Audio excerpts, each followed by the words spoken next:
Africa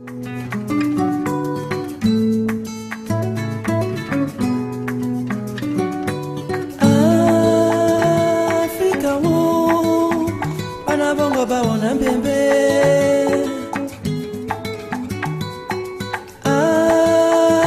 Africa wo bana bongo baona take.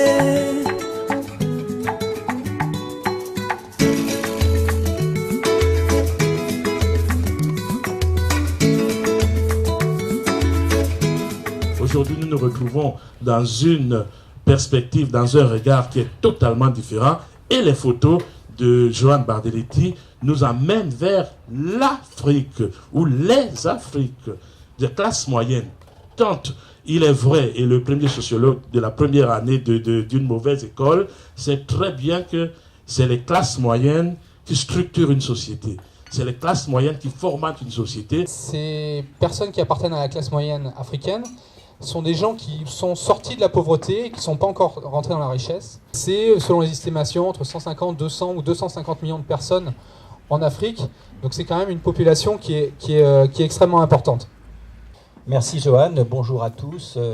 Merci à Madame Bernard Dupré, merci au président Kellman d'avoir permis cette rencontre avec Johan et vous ce matin. C'est un honneur de s'inscrire dans la lignée de vos invités de grande qualité que vous avez eu au fil déjà de ces petits déjeuners. Et c'est un point de départ extrêmement commode pour moi que celui de succéder à Johan ce matin, parce que la nature du travail qu'il fait et le sujet sur lequel il travaille sont très représentatifs au fond des transformations de ce continent africain et du regard qu'on porte sur cette Afrique.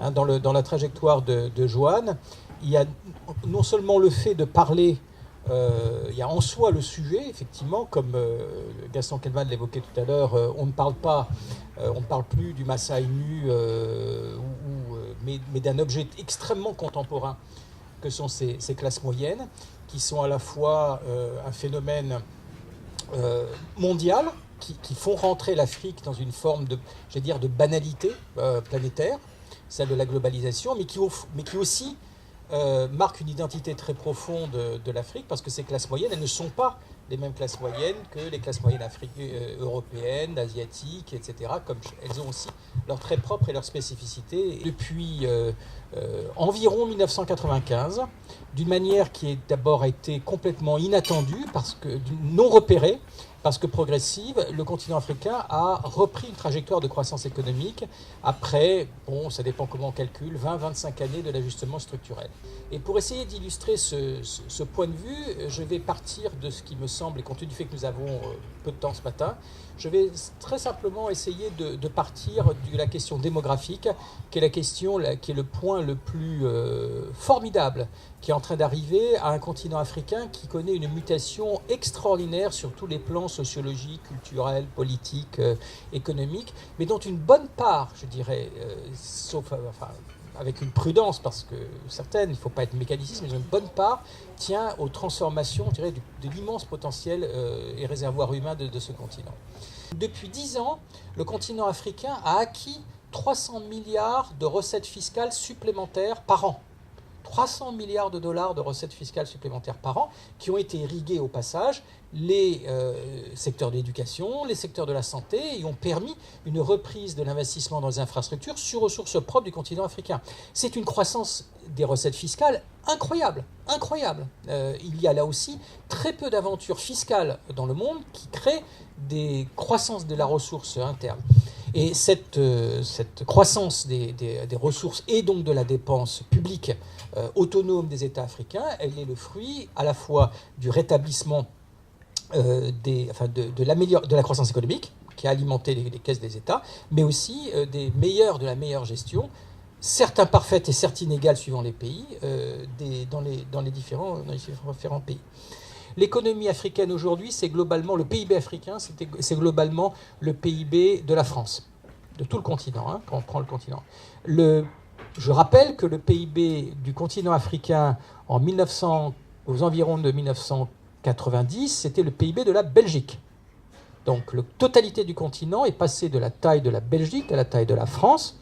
dans les rythmes de croissance actuels moyens, c'est-à-dire aux environs de 4,5% sur la période, en quelque part entre 2040 et 2050, la valeur absolue du PIB africain sera celui du PIB de la Chine aujourd'hui. On peut imaginer l'ampleur que ces transformations économiques africaines vont avoir sur le reste de la planète. Regarder l'Afrique maintenant, c'est quasiment la regarder dans un rétroviseur. Les rythmes de transformation sont tellement importants que, comme dans une voiture, il faut regarder de l'avant la route pour avoir une chance de rester, de ne pas déraper, ne pas sortir de route. Sinon, encore une fois, aux vitesses acquises, l'observation du présent est quasiment dépassée par rapport à ce que nous soyons. Donc, on croyait l'Afrique figée dans les traditions, c'est un continent de modernité et d'invention sociologique et économique. On croyait l'Afrique rurale est vide, c'est un continent plein et urbain. On croyait l'Afrique pauvre et misérable, et c'est un continent qui se peuple de classe moyenne, etc. Simba a été créé justement pour que nous puissions avoir ce genre de débat. Nous sommes toujours heurtés et choqués de voir cette image de l'Afrique dont je disais qui est portée par les ONG, où effectivement la première association venue peut s'attaquer à tout un peuple, peut s'attaquer à des hommes d'État, peut s'attaquer à quiconque. Et c'est vrai que nous étions vexés par la seule image de l'Afrique qui paraissait sur les télévisions et sur les médias de ce pays qui est aussi le nôtre, et pour lequel nous espérons que justement ces nations africaines vont rester le meilleur partenaire.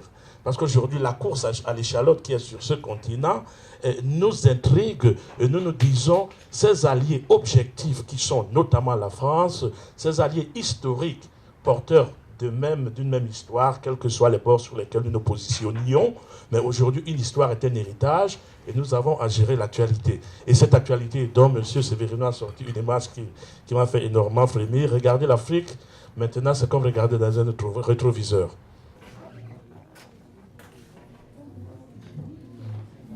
Il y a longtemps que je n'avais pas entendu des analyses aussi exhaustives, objectives et intelligentes. Parce que je pense, là je vais reprendre la phrase de Camus que vous connaissez, à l'heure actuelle on dit que dans la société, on a remplacé la réflexion par les réflexes. Alors j'entends, pardon, mais tout le monde, ce n'est pas vous, corruption, des mots, des concepts, on ne sait pas ce que ça veut dire, on s'en fiche. On se balance au visage des mots qui sont des coquilles vides. Là vous avez fait une analyse parfaitement exhaustive en énumérant les facteurs, en faisant la différence entre l'éthique et les réalités économiques. Enfin, j'entends des choses et en définitive, tout devrait être comme ça. Et je pense qu'il faudrait peut-être pas penser à l'heure actuelle, ailleurs dans le continent aussi, ailleurs qu'en Afrique, commencer à repenser. On a oublié de penser, on ne pense plus que par pensif maintenant. Donc, alors, vous énumériez un certain nombre de facteurs qui sont tout à fait réels, bien entendu. Vous parliez des tensions sociales, de la difficulté de les gérer, du fait que maintenant le continent africain va avoir à rendre des comptes, enfin à s'expliquer pour le reste de la planète. C'est là que peut-être viendrait ma question maintenant.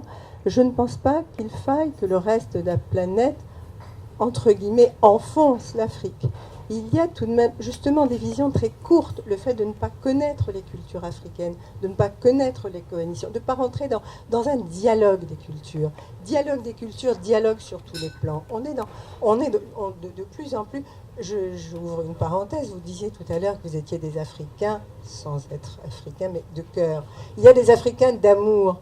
Et je pense que c'est ça, le grand problème, c'est la différence entre l'amour et la haine. On passe son temps à s'empêcher de dialoguer, à regarder le défaut des autres.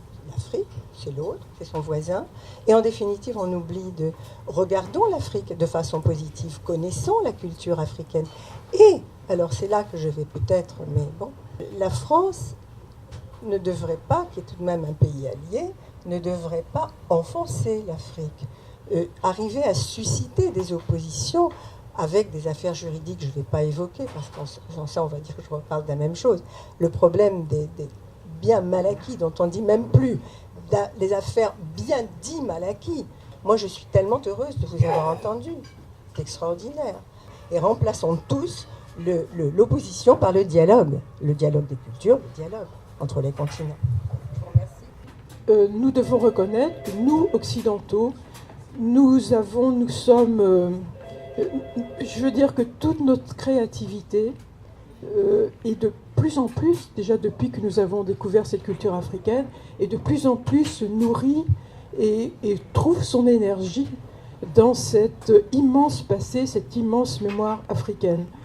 Juste un mot, je rebondis sur ce que vous disiez, sur le terme de démocratie, et là encore je trouve qu'on parle trop facilement d'absence de démocratie. Là vous avez eu l'immense mérite dans votre livre de revenir, de parler de critères de démocratie, d'essayer presque de trouver un baromètre de la démocratie. Tout à l'heure, vous parliez d'économie de la rente. Il y a des pays qui sont capables, qui peuvent transformer une partie de la rente dans d'autres secteurs de l'économie. Et effectivement, c'est un critère c'est une façon, comme vous le disiez tout à l'heure, très ambitieuse et intelligente de gouverner la rente. Donc, il faut peut-être s'attacher davantage à la réflexion, à des définitions et à regarder ce qui se passe dans les pays respectifs. L'un des pays transforme précisément sa rente dans d'autres secteurs de l'économie en tirant parti d'aussi une chose que vous évoquiez tout à l'heure, des facteurs qui concernent les changements climatiques. Donc tout ça est lié et l'Afrique a beaucoup à donner au monde aussi, il ne faut pas l'oublier. Donc je pense que c'est tellement important, votre débat, votre façon de penser pour l'avenir. C'est capital. Voilà, je vous remercie encore.